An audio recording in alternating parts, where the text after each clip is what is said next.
We're a National Park Service site dedicated to remembering the many legacies of the Homestead Act of 1862. It was an opportunity to earn 160 acres of land for any man, but also any woman if she was head of household and over 21. You also didn't have to be an American citizen to start this process. You declared your intention to become an American citizen. So people came from all over the world on the promise of the Homestead Act. 60 years before women could vote, if they were head of household, so single, divorced, or widowed, they could own land under this act. We also know that formerly enslaved people took part of this act. That immigration, as many as 1 in 3 Americans are descended from Homestead. And many came on the promise of the Homestead Act. So I know from doing my own family history, that I have family from Germany and Sweden that wouldn't even be in this country without the Homestead Act of 1862. But we remember the many legacies. And one of the reasons why there was this opportunity for community creation is because that land was so recently taken from the indigenous people. So we remember their rich culture and the many legacies that left. So the legacy of the Homestead Act is everywhere. From the fields that you see coming in here to American pop culture. And if you have an opportunity at our research center, the Heritage Center, we have computers. So you can look at your genealogy and find out if you are descended from a homestead. So we're so beyond excited to welcome Sean Astin. So we actually met Mr. Astin. Well, we saw him. We didn't meet him. At a genealogy conference, Roots Tech. We go and participate in that because for 10 states, Nebraska being one of them, the homestead records are digitized. So because there was so much evidence they had to have, what did you plant? What kind of house did you have? It generated all of these records. And I have some for Mr. Astin. But, yes, and I was able to get those from the National Archives because your family is from Kansas, and that isn't digitized yet. But many states, including Nebraska and Utah, are digitized. So please go up to our Heritage Center. But really, I'm excited to have Sean because when I heard him talk, something he said that really resonated with me was that he said once you slayed the dragon, finished the quest, it went back to family and soil. And that was really what the American dream was in that time period. Was a place that belonged to you. And I do know that that came at the expense of the indigenous people and their land and their culture. But for those who were immigrating here, for those who were enslaved, those women, it provided that opportunity. And so I'm so excited to invite on, you might know him from Goonies, Stranger Things 2, Lord of the Rings. I know you from Agent Oso. Come on up, Dr. Astin.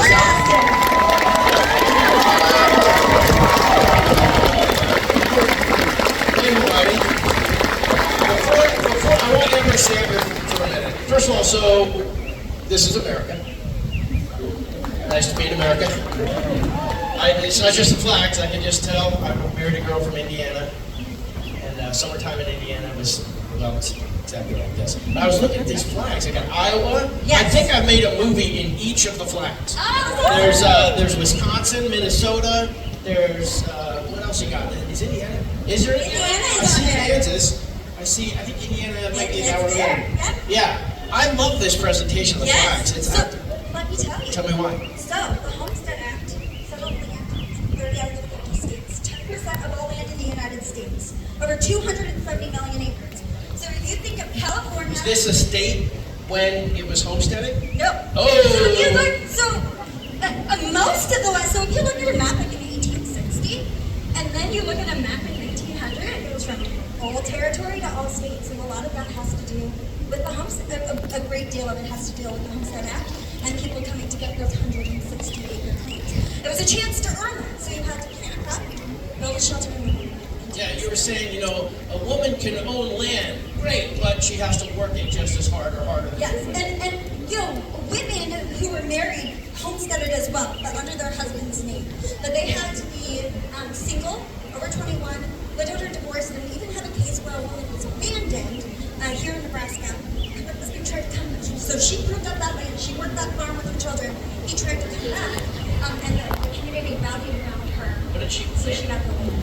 Well, we have to what? But the awesome thing is because we have the case files, we know what these homesteaders planted, what kind of house. I just wonder what that lady, what she managed. I will look it up and I will email you. Because it's not as easy as you think. You know? No, it was very difficult, and oftentimes, we know there's so many different stories because these were individuals. So whether, they were teaching and also working on the land and having to hire people, there's so many different pieces. No CBS. Yeah, no, and that's the thing. How do you get along if there's no CBS?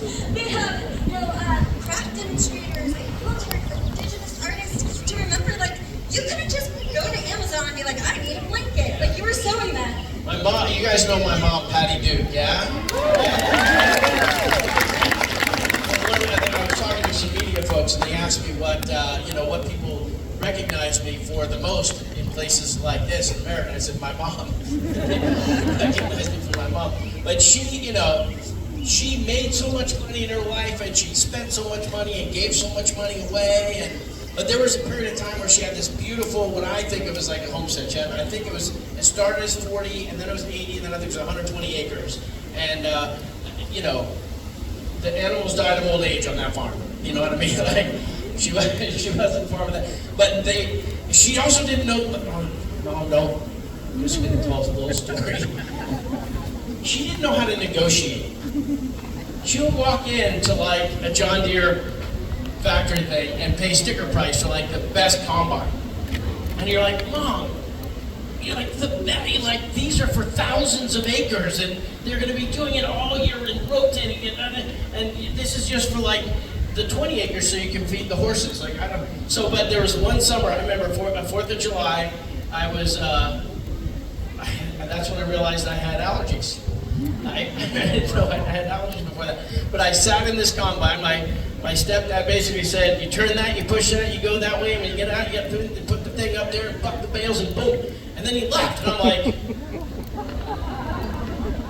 you can die working one of these things. It's not like but I did it. I just remember driving, and now every time I'm passing these kinds of cornfields or soy fields or, just farmland, I just sort of think, I just remember looking out, and it was like I wasn't just looking out at the land that I could see, I was looking out at all the land. When you're making movies, a lot of times you do things that are representative of stuff. Samwise Gamgee was a gardener. He was a gardener, right? He knew how to put things in the soil, right? And so when I read that, I just finished my degree at UCLA in history and American literature and culture with honors. Anyhow, well, don't brag. Sorry. Okay. There's one other little accomplishment. What is today? Today's Saturday? Yeah. So Thursday night, I finished the last of my coursework for my master's. And thank you.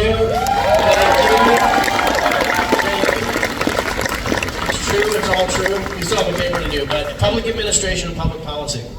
So yeah, so the Homestead Act is something that we looked at the law.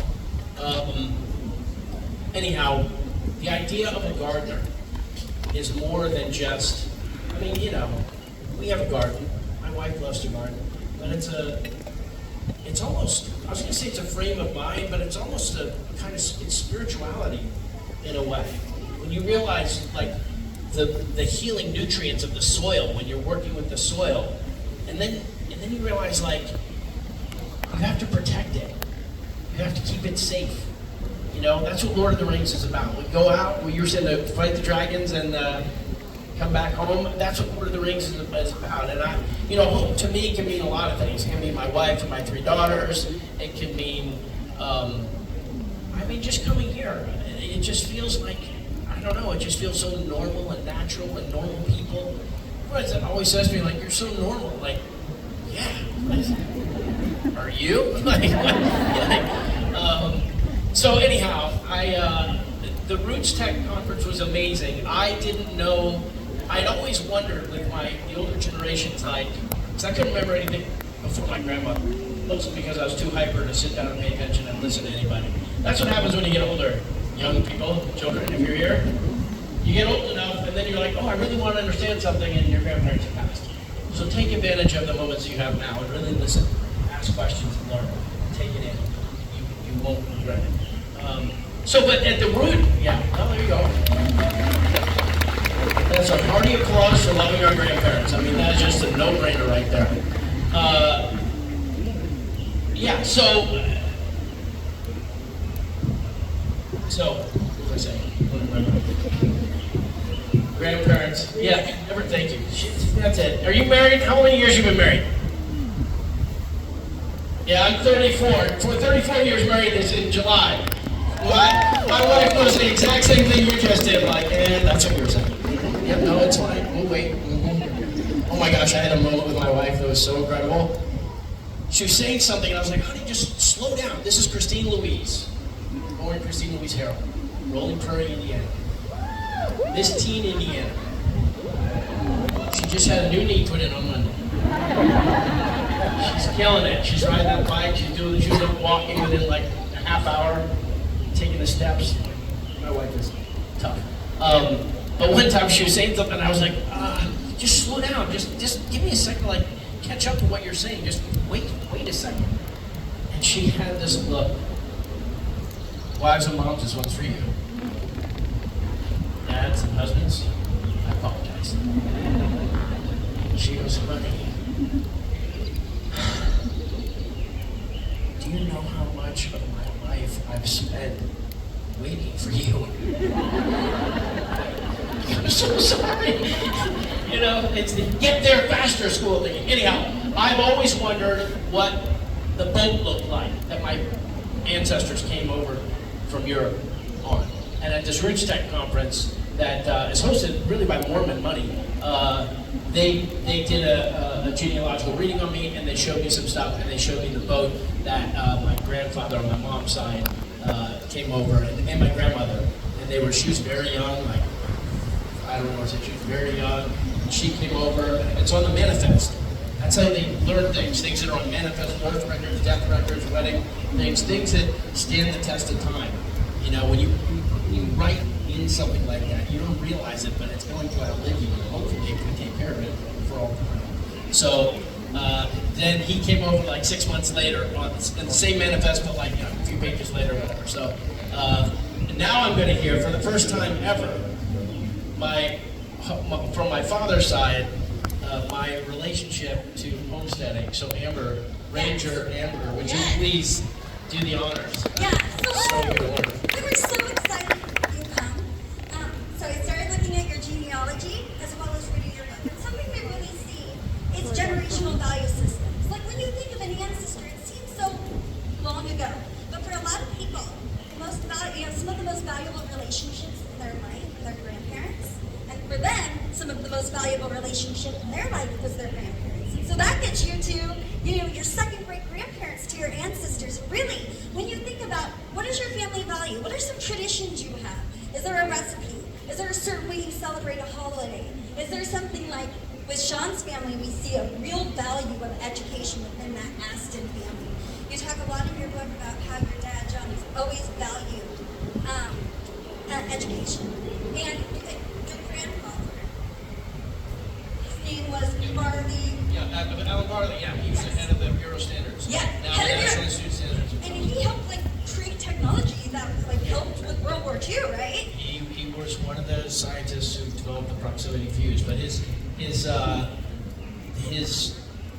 what he's known for, they actually a couple of years we went back to, it's called the National Institute of Standards and Technologies. It's the weights and measures. You want to know what is an ounce? They have a room where they have the kind of original ounce that all the other ounces will, and if something's going to get rated, and they kind of measure it back to things. That's it. So he was this director there for 19 years, and they more, and because he had a weird interruption. He had a weird interruption where he was politically thrown out of office, and then all of the administrators, all the scientists who worked under him walked out and said they wouldn't come back until they re-looked at him, and he just working in his garden with his cucumbers and whatever, and they called him back in, and the president called him and said, get back in there. And so your dad, John Astin, he... Gomez, the original. But he also taught until not too long ago, John Hopkins University. 93 years old now, and he the first year of COVID, he did the Zoom class, and then was like, all right, he's done with the Zoom. And your grandfather's father, John, he was a teacher and the son of a homesteader. And then his father, Joseph, had a homestead claim in Kansas, and that was the one through the Church of the Latter-day Saints that they came to Kansas. And we have a volunteer as part of our Black Homesteading Project, Bernice Bennett, who went to the National Archives because Kansas isn't digitized yet, and got me those records. And so we can look at this case file that we have. If you want to open that up.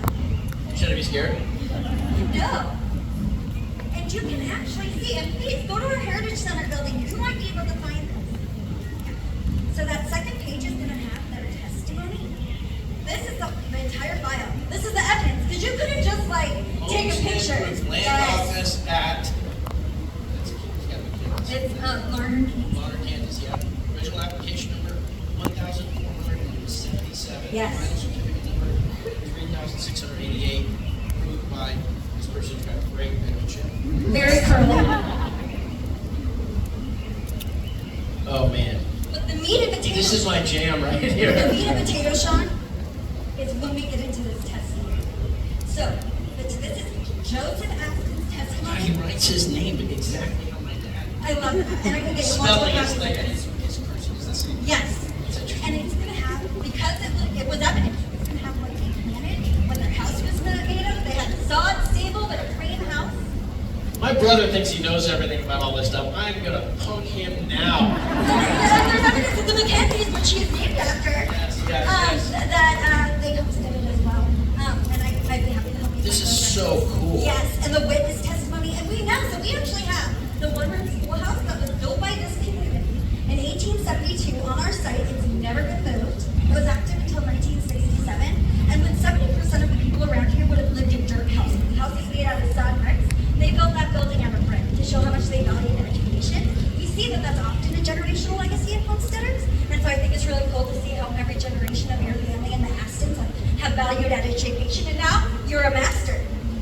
Well, yeah, almost. So close, so close. But I mean, my mind is agog. I mean, one thing I'm just reading here, it says, for what period or periods has the settler been absent from the land? Wait, how much of the homestead has the settler cultivated, and for how many seasons did he raise crops thereon? 75 acres cultivated, 5 seasons. The detail. Yes. The specificity of it just makes the hair on the back of You your had neck. to, because to earn that land, you had to improve that land. And just to put that in context, to what? 1 acre, which is a little smaller than a football field, goes 10 miles along. So 10 acres is 100 miles. So to think of improving that. So I just wanted to share that with you. Section 18, so it's all the other stuff, northeast, Section 18 in Township 24 South and Range 13 West. I mean, it's not like turning on the GPS or, you know. I remember in Indiana, my wife's dad would give me directions and he was laughing at me. He's like, well, there's a cow that's usually next to the corner post. You know, you'll see a weather vane, and if it's pointed this way, then just stop for like a half hour and wait till it points that way. But like the way they measured space and time, so that's really valuable. yeah, that's awesome. Thank you so much for doing it. It's better than digital. Yeah. It's better than digital. But it is digitized. And so while the case file is only available digital in 10 states, the General Land Office records by the Bureau of Land Management, that final certificate saying whether your family homesteaded, that's available for free from any computer. We can show you how and help you up at the Heritage Center. But we can also, with that tool from Bureau of Land Management, map exactly where your homestead is. So, And if it's empty now, I can go back there and like plant a flag in it, and I'm sure there's you a come there, trail there's some over. big silo, and you're like, hey, They might you know want my that great flag. grandfather at one stage? I don't know. So I have 3 daughters, right? Allie, Elizabeth, and Bella. I could talk about their academics too. We're quite the academic family. Shall I? You want to hear it? I'll share.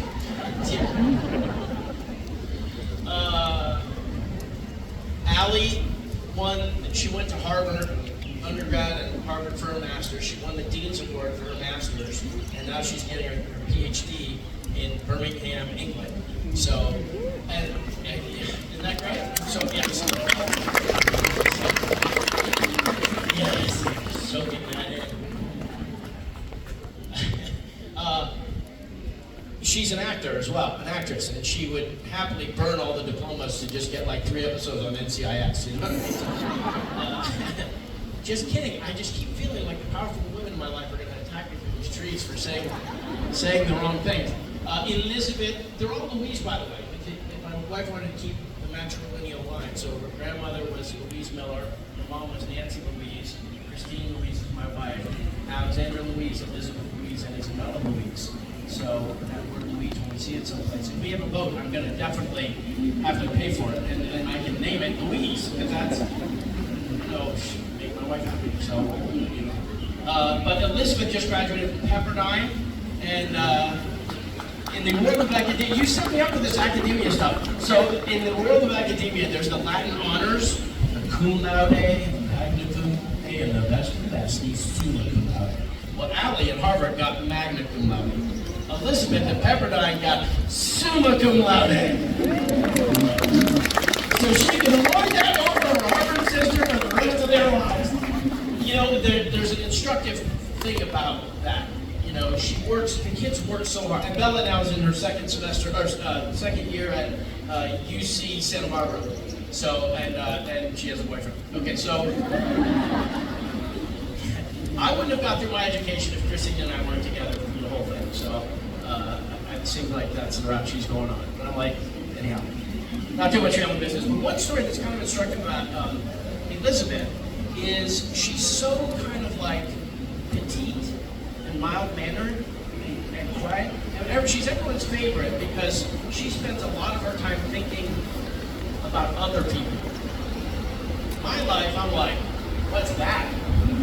An actor, like, you know, out there blazing trails. So, but she's so witty. She comes up with stuff so fast. But what happened was, and she doesn't like confrontation, you know, she just assumed to find a workaround. But she decided, because she had taken on, she was an art history major, and she was also a film minor, and she finished kind of early. And like when the year left almost, she was just a workhorse. And so she brought on studio art, and she learned, and I think it's what was her favorite thing in the whole 4 years, was she learned how to paint. Apparently she had this like gift for painting. And so the next thing you know, like the kitchen's full of canvases and paint and easels, and you're looking at it and you're like, how do you know how to do this? So she's also, you know, thinking about career and stuff. She said, Dad, I want to do something that's not like what you do. She admires it, she appreciates it, but she's like, you know, you never know when you finish a show. They killed me off on Stranger Things. Everything was going perfectly well on Stranger Things. I was in love with Joyce, she was happy with me, everything was fine. And then I went out a year old, there you go. And out of work. So she's like, I want to know that I can make like a regular living. So she thought art history, maybe she'd work in museums. I don't know what she could do, maybe be an art thief, or I don't know, whatever. So, but when it came down, she didn't know what her final grade was going to be in her studio art class. And her studio art professor, who I met, Nancy Lovely, was like, academics. It's not about academics. It's about the craft. It's about your talent. It's about your inspiration. It's about your work ethic. It's about all these things. She's like, yes, but I'm going to be competing for people for jobs, so it's kind of also about the grade. And so she couldn't get this professor to be responsive to her about the grade. So finally, and I saw her day after day after day in the lead up to the graduation, you know, like caring about the grade more than you think. Like it doesn't matter, you know. Get an A minus, get an A plus, get a something, get not going to determine your life, you know. But for her, it was important that what was fair was acknowledged. So she finally got her on a Zoom. They use Zoom. So she finally got her on a Zoom the day before, like the night, the afternoon, 5 o'clock before the commencement ceremony. And her mom and I are on this side of the computer, like watching and waiting to see it. It's like we're conducting her, like, you know, don't be too mean, don't be too soft, you know, do whatever you're gonna do. And she was like, listen, I just wanna say, you know, this is really important to me. And she was kind of giving her the cold shoulder, the brush off. And normally, I would have picked Elizabeth to be like, okay, thank you. And just kind of, you know, realize that was the person she was dealing with. But she owned her own space. She was precise. She said, well, I'm looking at the book and you have graded 4 or 5 projects as a 0 that I turned in, and I've emailed you every time, several times, to show you that if it's not good, if it's getting a 0 because the work is substandard, okay, I can get a bad grade, but it's not acceptable to not acknowledge that it was turned in. And Christine and I are like, oh my gosh, you know, she's like standing up for herself. And so the teacher said, okay, well, you know, let's get off. I'll post the grade in 15 minutes. And she goes, I can't accept that. You need to let me walk you through what's there because I need to know that you've at least heard what it is. So she walked her through these things. The next day, we're at the graduation. Now, this is 4 years of build up to this moment, more than 4 years. It's, you know, they didn't get a high school graduation in her class, you know, because of COVID. She didn't get to go to prom. You know? So this is like her year. And the whole thing is pregnant with anticipation of when they call the students, I was going to say kids, when they call the students, the graduates' names out, up on the screen, it shows them walking across, and it says their name and their major. And if you have Latin honors, it mentions it. So it said Elizabeth Louise Astin, art history, summa cum laude. And we were like, that's what you get. That, to me, that was like Rudy. That was her Rudy moment.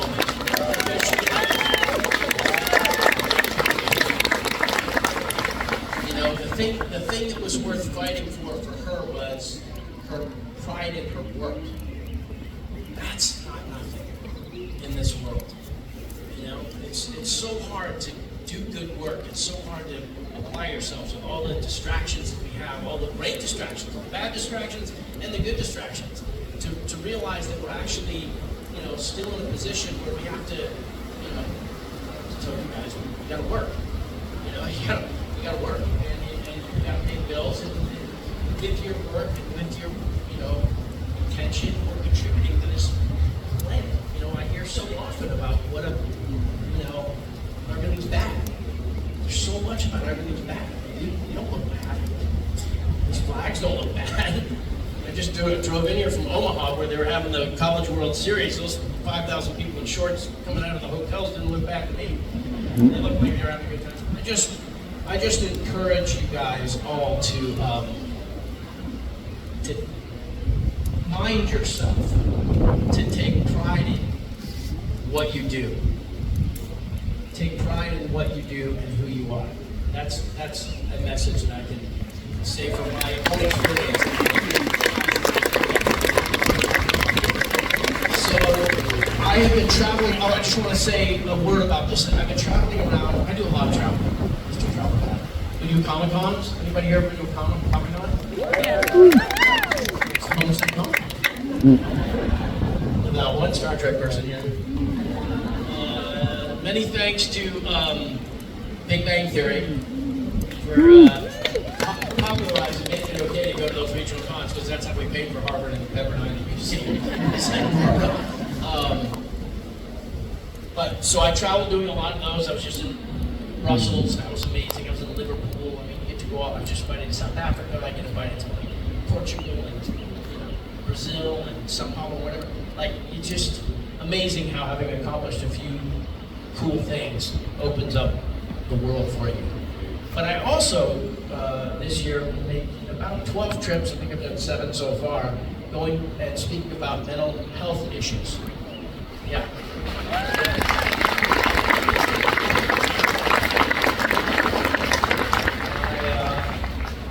My mom, it was just explained to me that Lou, Professor Lou, is that name sound familiar to anybody? Who was a professor at UCLA School of Theater, Film, and Television. Had a movie with my mom, and apparently she came back here to Homestead to pay tribute to him after he passed. And his late wife and I were talking, and she said that you could see that your mom. It was 2015, so it was inside a year when she passed. She said you could see, that she wasn't well. Blood thing was not good, but she still came. She still came to honor somebody from this place who had an extraordinary achievement in his life. And a speech in Michigan, Central Michigan University or something like that, and after the mental health speech, there was a Q&A, and a lady raised her hand and said, "I got a Patty Duke story for you." And I was like, "Oh boy, bring it." She said, "My daughter had attempted suicide, and I was in the hospital with her, and I was very, you can imagine, distraught. And she said, I knew that your mom had written this book about mental illness, about bipolar. So I read it, and she said, I just called her. No, she said, I wrote her a letter. No idea if it was the right place to send it to or whatever, just explaining about my experience with my daughter and sharing her pain, essentially, and appreciating my mom for sharing hers. She said, maybe 3 months later, it's 10:30, 11 on a Saturday morning, and her phone rings, and it's my mom calling her to see how she's doing. I mean, this is what I've learned everywhere I go. I was just, the UCLA, the UC system in California was just having a strike, and I was trying to help broker a peace between the system and the teachers who were striking, and I talked to the president of the UC system, and he started out, I got a picture with your mom and my wife in my home office that I've been looking at every day for 40 years. She was here talking about mental health. My father was had mental health issues, and that was so like when Lord of the Rings came out, people started asking me like, hey, we know my mother, by the way, was very public about everything, about her life and her journey and experiences. When I was very young, she would go on the Tonight Show and tell family anecdotes, and you're like, Mom, I have friends. Like, when I have to show my face in public, you can't just share any story that pops off your... I think I've internalized that habit, but anyhow. So they wanted to know from the viewpoint of a family member, of someone who had mental illness, what was my experience? And so since Lord of the Rings, 22, 23 years ago, I've been traveling to all these places, and a couple things I can report, and that is that there are amazing resources and developments in science and medicine, technology and therapeutics, and what's available for people. So much more is available than when my mom was diagnosed in the mid-'80s. So the other thing that I've learned, I don't want to get too heavy on a beautiful sunny picnic day, but I feel like this is what I'm supposed to say. So all of these places like Port Arthur, Washington, the Women's Behavioral Health Center there, or Memphis Behavioral Health Center in Memphis, Tennessee, where I was, and helping women in Spokane, where I was like a month ago. There's a thing, that for Spokane, okay? Pacific Northwest, right on. I was going to say more lakes, but that's probably not true. The number one thing that they are finding that is visiting American families, citizens. It used to be anxiety. Like in the late teens, they were finding anxiety everywhere, and so they put so much time and research and communicating about anxiety. Now you know what it is? Loneliness. It's amazing, because when I say that in places that I've discovered that, people are like, yes, I know that, or I know that from my family, or I know that. And it just is mind-boggling that in an era where there's so much technology and the ability to communicate with it. You know, I could talk to anybody I ever knew by just pushing a button, but somehow it actually, in some ways, created a distance. And so we have to be aware and nurture each other and be kind and be helpful. There's you know Fran Drescher, an Annie? Okay. She's the president of our union. She led us through our big strike last year. She did a great job. She has a charity called Cancer Schmancer. Cancer Schmancer. She went all the way through Congress. She got her charity bill passed without objection from both sides. I mean, she's pretty extraordinary achievement. But her father just passed, and she asked me to go and sit in with her with these two. It was their weekend that they do, fundraising weekend, and she brought in two brain scientists to talk about mental illness. She was like, "Sean, will you interview them on stage?" Yeah, I know all about this. These guys blew my mind discussing nutrition and brain scans and brain mapping and all this stuff that was like I could just barely understand what they were saying. But what they both talked about was trauma. In most mental illness, they can track it back to some trauma. And like figuring out what that is, figuring out how to manage it. 5 minutes? Would you have said that to any old homesteader, or are you just going to just ask the homesteaders? I can talk. I know. I'm a talker. Yeah. So that just be aware of that in your mind's eye a little bit. Is that when we have people, you know, we shouldn't pretend we're experts or anything, but like just sensitizing ourselves to the fact, like, oh, there might be some trauma, that, you know, and whatever that is. I don't even know all the ways that could be there, but I feel like we're all on this road together, and I found a rock, and I'm like, hey, check out this rock. I think it's quartz. Okay, let's keep going. Does anybody want to ask any questions in the last couple of minutes? Yes, sir. Fogan and Sam.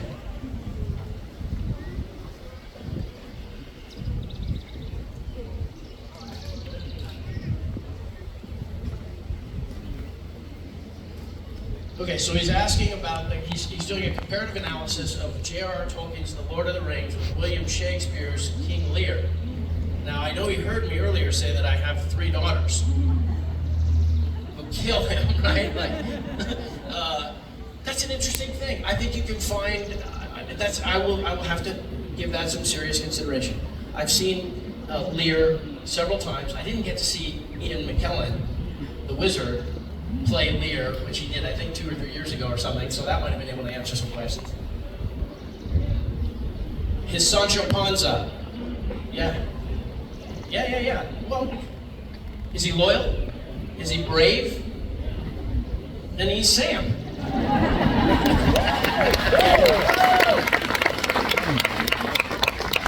Do I have a favorite memory from working on Lord of the Rings? Allie, the 27-year-old, we're on the PhD, when she was 3, we dressed her up to be a hobbit and put on the hobbit feet and the ears and the curly hair. And the last shot of the last scene of the 3rd film, she comes running down. I pick her up.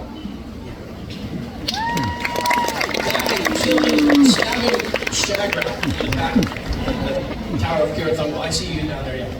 Yeah, and then 2 more. Thank you. Oh my gosh. Meet me up by the car. Talk to the Rangers. Get the Rangers. Can these two? No, you can't. Do I have to explain the union thing that's happening? Okay, sorry. Come on, man.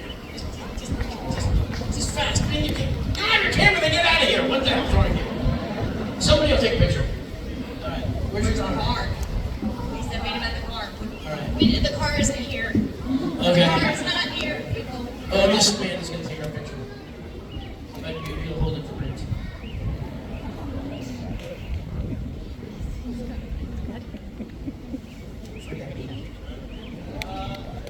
Two last questions. Yeah, yes, here. Oh, there's one here. Yeah. Oh, hi, Aunt.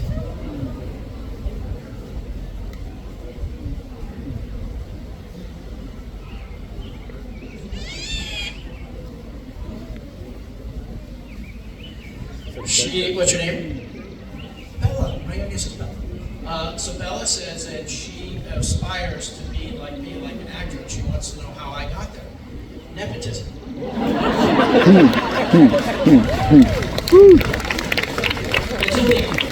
It's only partially true. No, it's 100% true. But the way you can get there is to work really hard, stay focused, don't let anybody talk you out of it, and and I'll see you on the set tomorrow. No. Yes. They did it! Oh, you were in LaPorte Hospital. She was a new courier. Sorry, you're a cougar. I know, whatever. So I was going to do a joke. You'll be the last question. Just wait 1 second. I was going to do a thing like, is this the Cornhuskers? Is this, right? I was going to do that whole thing where you go, no, right? Like, is this the Sooners? Is this the, but ultimately you tell me that you're the, that is pitiful. I'll set it up the other way. Is this where the Cornhuskers are? All right, your credit to your people. Last question.